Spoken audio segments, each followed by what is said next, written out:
जय हिंद, जय भारत। दोस्तों, आज आपको लेकर चलेंगे एक बेहद खास गांव शादीपुर। उत्तर प्रदेश में अलीगढ़ के पास खैर तहसील में गांव पड़ता है और इस गांव में बलिदानियों के शिरोमणि सरदार भगत सिंह 3-4 महीना रहे थे। यह वर्ष 1923 के आखिर की या 1924 के शुरू के दिनों की बात है। 1923 में जब उनकी शादी की तैयारियां हुई और वे घर छोड़कर चले गए तो क्रांतिवीर शचीन्द्रनाथ सान्याल ने उन्हें कानपुर भेजा था और कानपुर में उसमें जो क्रांतिकारी साथी थे उनके पते पर भेजा था, सुरेश चंद्र भट्टाचार्य और बाकी लोग। भगत सिंह वहां पहुंचे कानपुर, उन साथियों से मुलाकात हुई, पर भगत सिंह के नाम से नहीं, बलवंत सिंह के नाम से। और फिर कानपुर में गणेश शंकर विद्यार्थी के अखबार प्रताप में वो नौकरी करने लग गए, बलवंत सिंह के ही नाम से। विद्यार्थी जी को भी नहीं पता था कि असल में ये कौन है। तो खैर कुछ समय वहां नौकरी की। ये जरूर पता था कि क्रांतिकारी हैं, पर ये भगत सिंह हैं और सरदार किशन सिंह के पुत्र हैं, सरदार अजीत सिंह के भतीजे हैं, ये विद्यार्थी जी को नहीं पता था। बाकी साथी क्रांतिकारी वो बंगाल से संबंधित थे, तो उनके बीच में एक केशधारी सिख अलग से पहचान में आते थे। लिहाजा गणेश शंकर विद्यार्थी ने भगत सिंह जी के लिए एक दूसरी जगह रहने की व्यवस्था की और यह व्यवस्था हुई गांव शादीपुर में, जो अलीगढ़ के पास है, जैसा मैंने बताया। वहां के ठाकुर टोडर सिंह बड़े प्रतिष्ठित व्यक्ति थे, स्वतंत्रता के आंदोलन में भाग ले रहे थे। वो नेशनल स्कूल शुरू किए थे अपने गांव में, तो उनके उस स्कूल में हेडमास्टर बनकर भगत सिंह गए और जैसा मैंने कहा उनकी उम्र 16-17 साल थी। जिस उम्र में बच्चे स्कूल में पढ़ा करते हैं, भगत सिंह पढ़ा रहे थे। तो आज आपको लेकर चलेंगे उस गांव में, दिखाएंगे वो घर जहां रहे भगत सिंह कुछ समय के लिए, वो जगह जहां स्कूल था। आज वहां स्कूल की इमारत तो नहीं है, बल्कि खंडहर भी नहीं है, पर फिर भी कैसा है वो गांव और क्या स्मृतियां आज शेष हैं भगत सिंह की उस गांव में, आज आपको वो दिखाएंगे। तो चलिए चलते हैं। तो दोस्तों, ये हम पहुंच गए गांव शादीपुर। हमारे ठीक सामने गांव है। यहाँ के प्रधान हैं विजेंद्र सिंह जी। हमें उनका कॉन्टेक्ट नंबर मिला, उनकी मदद से हम गांव में बाकी जगह चलेंगे। जिस जगह हम बैठे हैं ये वो जगह है जहां बलिदानियों के शिरोमणि सरदार भगत सिंह भी आए हैं। ये जगह है ठाकुर टोडर सिंह का घर। और उन दिनों के बारे में, यहाँ कैसा उनका प्रवास रहा, कितने दिन वो यहाँ रहे, वो बताने के लिए हमारे पास हैं ठाकुर टोडर सिंह के परपोते राजेंद्र प्रताप सिंह जी। इनसे हम जानेंगे इनके परिवार के बारे में, इन्होंने अपने बड़ों से क्या सुना, भगत सिंह के इनके परिवार से संबंध के बारे में। भाई साहब, आपका बहुत बहुत स्वागत। आपके ही घर पे मैं दिल्ली से आके आपका स्वागत कर रहा हूँ। बहुत बहुत स्वागत है आपका भी साहब। बताएं जरा, आप कैसा परिवार से, पिताजी से या दादाजी से, बाबा जी से आपने सुना? यही सुना है जी कि गणेश शंकर विद्यार्थी द्वारा ही वो कानपुर से उन्हें यहाँ भेजा गया था। हाँ। और यहाँ पर वो आए थे तो कुछ समय तो इसी मकान पर रहे थे। उसके बाद यहाँ से हटके थोड़ा आगे एक हाता था जिसे घेर बोल देते हैं, वहाँ जाके शिफ्ट हो गए थे। वहीं रहने लगे थे। फिर वो वहीं उन्होंने स्कूल वाली जो बात बता रहे हैं ये, वो स्कूल वाली बात भी वहीं पर चली और वहीं उन्होंने पढ़ाया बच्चों को। और यहाँ पर वो लगभग बताते हैं जी 1 साल 6 महीने 3 महीने के, पक्का समय तो नहीं पता, पर इतना समय उन्होंने गांव शादीपुर में बिताया है।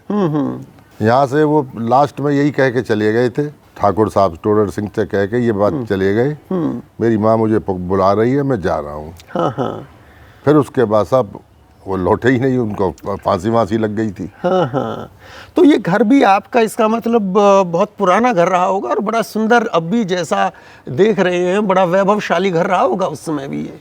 हाँ ऐसा ही था जी, पहले तो सब कच्चे पक्के मकान थे सब, और बाद में तो जैसे प्रोग्रेस होती गई पक्के बनते चले गए। नहीं, पहले इसको गढ़ी के नाम से जानते थे, चारों तरफ अच्छा। मट्टियों की दीवार थी। हाँ हाँ हाँ, और उसी हिसाब से गढ़ी बोलते थे पहले। अच्छा, पूरे शादीपुर गांव को? ना ना जी, इतना ही जगह जहाँ हम इतनी लोग जगह? रह रहे हैं वहाँ से। अच्छा अच्छा अच्छा अच्छा अच्छा, इस जगह को गढ़ी बोलते थे। हाँ जी। अभी कुछ देर पहले जब आपसे चर्चा हो रही थी, जैसे आपने बताया कि शुरू में 2-4 दिन तो वो यहाँ रहे, तो थे। यही कमरा या यही मकान हाँ, तब यही था? जी, यही जगह थी वो अच्छा, शुरू का। इसके बाद जहाँ पे वो स्कूल चलता था फिर वहाँ आता था? वहाँ हाँ पहले घेर था। घेर था, वहीं स्कूल बनाया गया, नेशनल स्कूल वहीं पर उसकी स्थापना करी गई थी। हाँ हाँ, तो फिर वो रहने भी वहीं लगे? वहीं रहने लगे, वहीं शिफ्ट हो गए थे। तो भोजन की व्यवस्था तो फिर वहाँ पर बहुत मतलब रहते थे कर्मचारी। हाँ हाँ, पशुओं का भी देखते थे, खाना भी बनाते थे, खुद भी खाते थे। अच्छा अच्छा, और भगत सिंह जी का भी खाना बनता था। हाँ हाँ, हो सकता है यहाँ, मुझे पता नहीं, यहाँ से भी चला जाता हो। हाँ हाँ, घर से बन के। हाँ, ये भी पॉसिबल हो सकता है ये भी। हाँ हाँ। तो लोगों को जब बाद में पता चला होगा उनकी फांसी के बाद, जब बाद में हाँ जी, हाँ जी, हाँ। कि अरे जो हमारे यहाँ गांव में हैं वो मास्टर जी जो थे वो सरदार भगत सिंह थे। वो सरदार भगत सिंह थे। एक बार उनके भाई भी आए थे इंदिरा गवर्नमेंट में।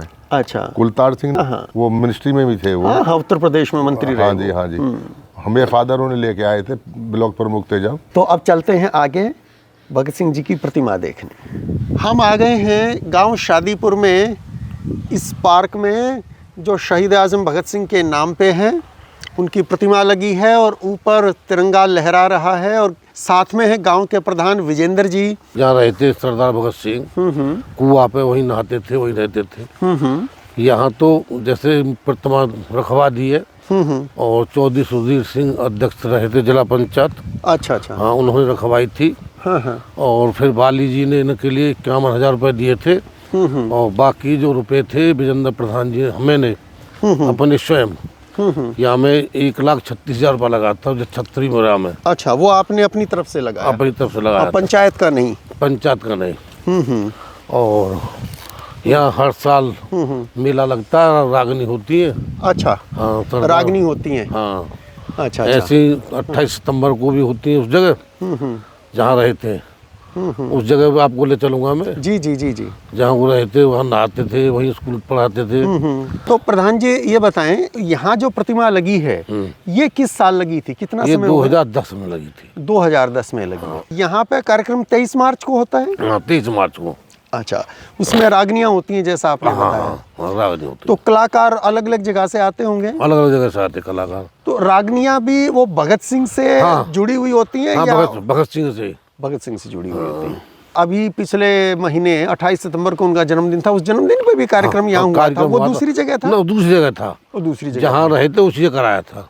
हाँ, जहाँ वो स्कूल था वहाँ पे हुआ था वो कार्यक्रम? वहाँ पर हुआ था।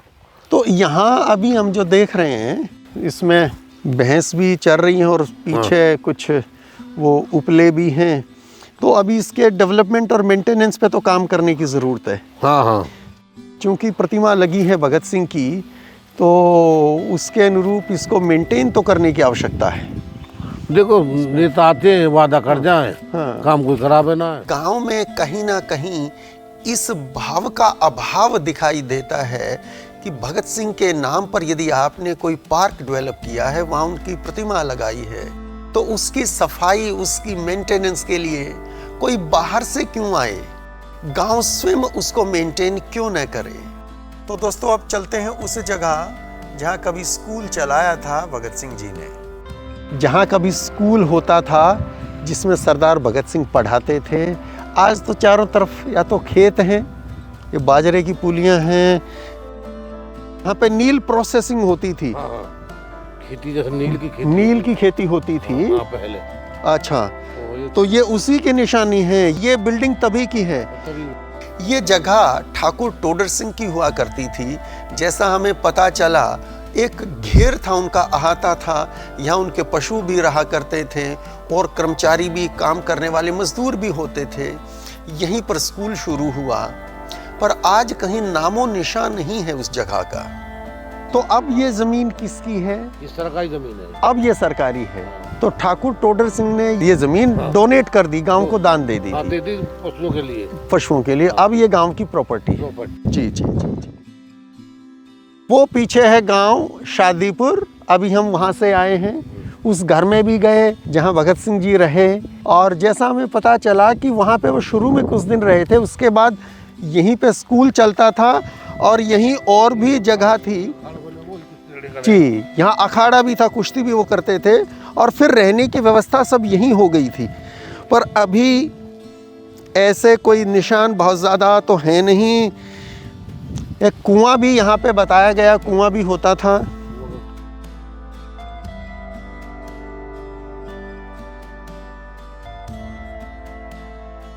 यहाँ ये प्लास्टिक वेस्ट इतना, ये वो कुआं है जिस कुएं पे वो नहाते रहे होंगे। हाँ, इसमें पानी है, पानी है। तकरीबन हम कहें कि 15-20 फुट गहरा इसमें पानी है। और ये उस ज़माने का कुआं है जब भगत सिंह यहीं पास में यहाँ रहते थे। इस कुएं के पानी से वो नहाते थे और पीते भी इसी कुएं का ही पानी पीते होंगे। पर अब यहाँ पर कोई निशान, इस कुएं के सिवाय और कोई निशान नहीं है, बिल्डिंग का निशान नहीं बचा। तो दोस्तों, ये थी यात्रा गांव शादीपुर की। थोड़ी सी निराशा तो हुई, क्योंकि जैसा सोचकर हम आए थे कि भगत सिंह की स्मृतियों को किस ढंग से संजोया होगा, संरक्षित किया होगा गांव के लोगों ने, वैसा नहीं मिला। भगत सिंह से प्यार करते हैं, सबके दिलों में बसते हैं, पर उनकी पावन स्मृति को जिस ढंग से संरक्षित करना चाहिए, उस जागृति का अभाव दिखा। खैर, आपको ये जानकारी कैसी लगी कमेंट बॉक्स में लिखकर जरूर बताइए। आज के लिए इतना ही। जय हिंद, जय भारत।